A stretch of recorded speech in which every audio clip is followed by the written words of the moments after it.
পুরী ঘুরতে গিয়ে দেখে নিলাম স্কুলের ইতিহাস বইতে পড়া বিশেষ বিশেষ ঐতিহাসিক স্থান, যার মধ্যে রয়েছে কোণার্কের সূর্য মন্দির, সম্রাট অশোকের স্মৃতি বিজড়িত ধৌলি শান্তিস্তূপ, উদয়গিরি, খণ্ডগিরির মতো সমস্ত বিখ্যাত স্থান। মাত্র 250 টাকা দিয়ে কিভাবে এই ট্যুরটা করবেন তার সমস্ত তথ্যসহ আমাদের ভ্রমণের অভিজ্ঞতা থাকবে এই পর্বে। আর যারা আমার চ্যানেলে একদম নতুন তারা কিন্তু সাবস্ক্রাইব করতে একদম ভুলবেন না, কারণ এমন ভ্রমণমূলক ভিডিও নিয়ে নিয়মিত দেখা হয় আপনাদের সঙ্গে। আমরা গতদিন রাতে টিকিট করে নিয়েছিলাম এবং সকাল সকাল পৌঁছে গেছি, এবং এইখানে আসতে গেলে কিন্তু আপনাকে আপনার যে ট্যুর এজেন্সি সেখান থেকে আপনাকে ব্যবস্থা করে দেবে এখানে আসার জন্য। সেখানে কিন্তু কোনোরকম অটো ভাড়া বা যে যানবাহন আপনাদেরকে এখানে আনবে সেটা কিন্তু দেবেন না, অর্থাৎ তাদের দায়িত্ব তারা এখানে এই বাস স্ট্যান্ড পর্যন্ত দিয়ে যাবে, অর্থাৎ যেখান থেকে ট্যুর অপারেটর এজেন্সিগুলো, এবং এই বাস স্ট্যান্ডটা কিন্তু অনেকটা দূর। তো এইখানে আসার পর টিকিট জমা দেবেন এবং সেই টিকিট অনুযায়ী আপনাকে এসি হোক নন এসি হোক সেই বাসগুলো দেখিয়ে দেবে। এবং এই যে দেখছেন এরিয়াগুলো বাসগুলো দাঁড়িয়ে আছে, এবং এই বাসগুলো কিন্তু আপনাদেরকে নিয়ে যাবে সেই সমস্ত জায়গাগুলোতে। তো আমাদের বাসটা যেমন দাঁড়িয়ে আছে এখানটাতে, এবং আমরা এসি বাস নিয়েছি, এবং এই মুহূর্তে আমি সেই বাসটাকে দেখাবো। আমাদের সাইট সিং চলতে চলতেই ট্যুরের যাবতীয় ডিটেলস আপনাদের সঙ্গে শেয়ার করব। সে হাই। আমরা এই ভ্রমণটি প্রাইভেট বাসের সঙ্গে করছি। এভাবে এসিতে খরচ পড়বে 350 টাকা ও নন এসিতে 250 টাকা। এছাড়াও যদি সরকারি ওটিডিসির সঙ্গে যান সেক্ষেত্রে খরচ পড়বে 530 টাকা। বাসে আপনাদের সঙ্গে একজন করে গাইড থাকবে, যিনি আপনাদেরকে সমস্ত সাইট সিং পয়েন্টের বিষয়ে বুঝিয়ে বলবেন।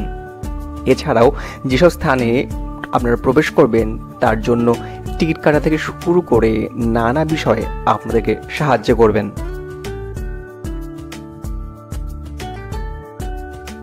আমরা বর্তমানে চলে এসেছি চন্দ্রভাগা বিচে, এবং এখানে কিন্তু এটিভি ড্রাইভিং এর ব্যবস্থা আছে জনপ্রতি 150 টাকা।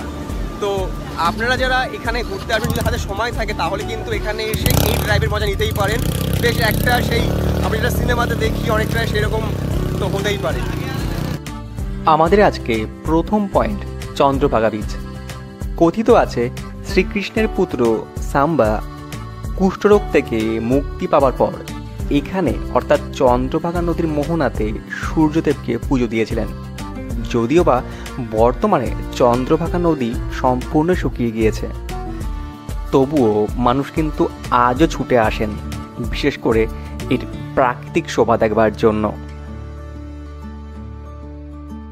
চন্দ্রভাগাতে আমার পেছনে যে দেখছেন এরিয়াটা, এখান থেকে বাসগুলো দাঁড়ায়, এখানে অ্যাকচুয়ালি দাঁড়ানোর জন্য আপনাদের টয়লেট বা ফ্রেশ হওয়ার যদি প্রয়োজন হয় সেটা করতে পারেন। তাছাড়া বিচটা রয়েছে কিন্তু এই বরাবর। তো আমাদেরকে বলা হয়েছিল যে যারা বিচে যেতে চান তারা বিচে যান, যারা ওয়াশরুমে যেতে চান তারা ওয়াশরুমে যেতে পারেন। আর যদি কেউ কিছু খাবার খেতে চান সে তার জন্য কিন্তু বেশ কিছু এখানটায় হোটেল ছোটোখাটো ধাবা মতন রয়েছে। এরপর আমরা এসে পৌঁছালাম কোণার্কের সূর্য মন্দিরে। কোণার্কে প্রবেশ করার সময় আপনার ট্যুর গাইডই কিন্তু এখানে সবাইকে জড়সড় করে দিয়ে আপনাদের টিকিট হাতে ধরিয়ে দেবে। তো সেই টিকিট দৌড়ে তার যে ইনস্ট্রাকশন সেগুলো শুনে আপনারা তখন মন্দিরের দিকে প্রবেশ করতে পারেন। ভারতবর্ষের সপ্তম আশ্চর্যের অন্যতম এই কোণার্কের সূর্য মন্দির। এই মন্দির তৈরি ও ধ্বংসের ইতিহাস নিয়ে অনেকগুলি মতবাদ প্রচলন আছে। অনেকে মনে করেন শ্রীকৃষ্ণের পুত্র সাম্বা তার পিতা অর্থাৎ শ্রীকৃষ্ণের দ্বারা অভিশাপ প্রাপ্ত হয়ে কোণার্কের সমুদ্র তীরে এসে সূর্যদেবের তপস্যা করেন, এবং তার তপস্যাতে সন্তুষ্ট হয়ে সূর্যদেব তাকে অভিশাপ থেকে মুক্তি প্রদান করেন। তখন তিনি খুশি হয়ে এই মন্দিরটি স্থাপন করেন। আবার এও বলা হয় পূর্ব গঙ্গ বংশের নরসিংহদেব 1232 থেকে 1245 খ্রিস্টাব্দে প্রথম বাংলা জয়ের স্মারকরূপে চন্দ্রভাগা নদীর তীরে মিত্রবনে কোণার্কের সূর্য মন্দিরটি প্রতিষ্ঠা করেন।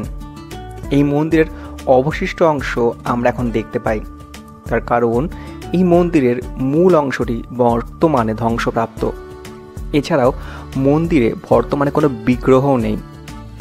এই মন্দিরের ধ্বংসের কারণ হিসাবে অনেকগুলি মতবাদ প্রচলন আছে, যেমন বাংলার সুলতান সুলেমান খানের সেনাপতি কালা পাহাড়ের আক্রমণে 1508 খ্রিস্টাব্দে এই মন্দিরটি ধ্বংসপ্রাপ্ত হয়। আবার এও জানা যায় নরসিংহদেব মুসলিম মেয়েকে বিয়ে করলে তিনি বহিষ্কৃত হন, তাই নিজেই মন্দিরটি ধ্বংস করেন। 1779 সালে কোণার্ক থেকে অরুণ কুম্ভ নামে একটি বিশাল স্তম্ভ পুরীর সিংহদ্বারের সামনে স্থাপন করা হয়। এই সময় প্রশাসন কোণার্কের নাট মন্দিরটি অপ্রয়োজনীয় মনে করে ভেঙে ফেলেন। এছাড়াও সব থেকে যে বিষয়টি প্রচলিত আছে তা হলো পর্তুগিজ জলদস্যুদের দস্যুবৃত্তি করতে অসুবিধা হওয়ার জন্য কোণার্ক মন্দিরের মাথায় অবস্থিত চুম্বকটি নষ্ট করে দেন, যার ফলে মন্দির তার ভারসাম্য হারায় এবং ধ্বংসপ্রাপ্ত হয়। এত কিছুর পরেও পৃথিবীর বিভিন্ন প্রান্ত থেকে মানুষ ছুটে আসে এই বিরল সৃষ্টি দেখতে।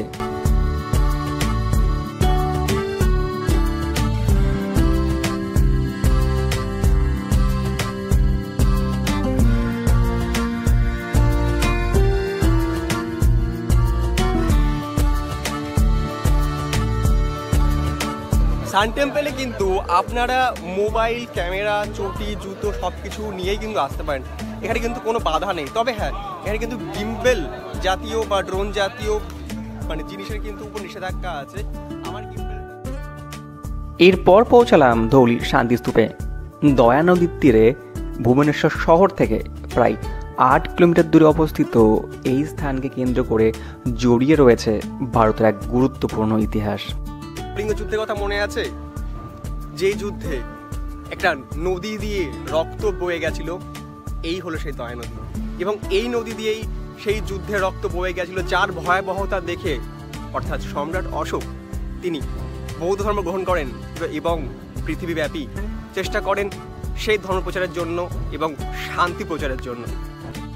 পুরীর সাইট সিনে এখানে এলে মনে হবে যেন ইতিহাসের বইতে পড়া সেই ইতিহাসকে যেন ছুঁয়ে দেখছি। এবার এসে পৌঁছালাম আমাদের পরবর্তী গন্তব্য লিঙ্গরাজ মন্দিরে। কিন্তু মোবাইল, ক্যামেরা এগুলো অ্যালাউ নয়। তো মোবাইল, ক্যামেরা এবং জুতো সমস্ত কিছু আপনাকে ওই জায়গাটাতে সব রেখে তারপর আপনাকে যেতে হবে।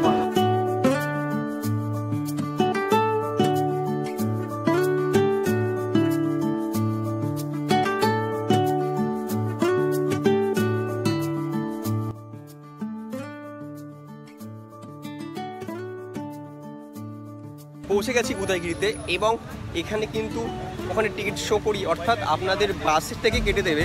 তো সেখানে জাস্ট এখানে শো করিয়ে আপনাদের এখানে ঢুকতে হবে। তো বলে রাখি, এখানে কিন্তু গিম্বেল বা ড্রোন জাতীয় জিনিস ভেতরে ঢোকাই নিষিদ্ধ। আমার সঙ্গে গিম্বেল ছিল, যার জন্য আমাকে বেশ খানিকক্ষণ বসে থাকতে হলো। তারপর আমার বন্ধুরা এলো, ওদেরকে দেওয়ার পর আমি এখন প্রবেশ করছি। ইতিহাসের পাতা থেকে তুলে আনা আরেকটি স্থানকে চোখের সামনে দেখলাম, উদয়গিরি ও খণ্ডগিরি। মূলত উদয়গিরি ও খণ্ডগিরি পাশাপাশি। মনে করা হয় কলিঙ্গরাজ খারবেলের আমলে জৈন সন্ন্যাসীদের আস্তানার জন্য পাহাড় কেটে এখানে গুহা তৈরি করা হয়, যা আজও অস্তিত্বশীল। উদয়গিরিতে মোট 18টি ও খণ্ডগিরিতে 14টি গুহা রয়েছে। উদয়গিরিতে কিন্তু প্রচুর হনুমান দেখতে পাবেন এবং হনুমানকে কিন্তু সাবধান, খাবার থাকলে কিন্তু হাত থেকে কেড়ে চলে যেতে পারে। উদয়গিরি থেকে কিন্তু খণ্ডগিরি একদম দৃশ্যমান। ওই যে পাহাড়টা দেখতে পাচ্ছেন, ওটা খণ্ডগিরি এবং আমি যেখানে দাঁড়িয়ে আছি এটি হলো উদয়গিরি। পাশ দিয়ে কিন্তু দুটো পাশ দিয়ে ওপরে ওঠার জায়গা আছে। চলুন একবার ওপরে উঠে দেখি ওপর থেকে কেমন লাগে বা ওপরে কী কী আছে। দেখুন, প্রতিটা গুহার একটা নাম্বার আছে, এটা যেমন কেভ 12।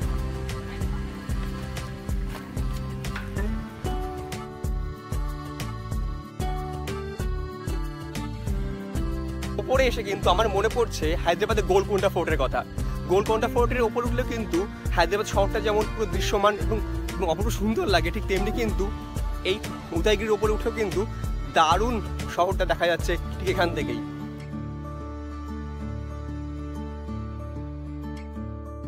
উদয়গিরি থেকে বেরিয়েই কিন্তু এদিক দিয়ে রয়েছে খণ্ডগিরি যাওয়ার রাস্তা এবং খণ্ডগিরি ওঠার জন্য কিন্তু অনেকটা পথ ওপরে উঠতে হবে।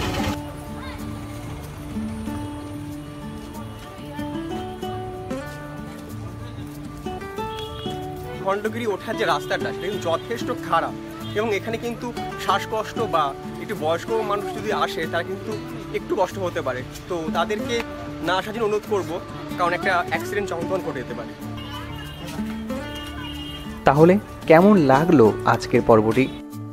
লাইক দিয়ে কিন্তু আমাকে উৎসাহ দিতে ভুলবেন না। আর যদি এখনও সাবস্ক্রাইব করে না থাকেন, প্লিজ সাবস্ক্রাইব করে নিন, কারণ দেখা হবে প্রতি সপ্তাহে নিয়মিত।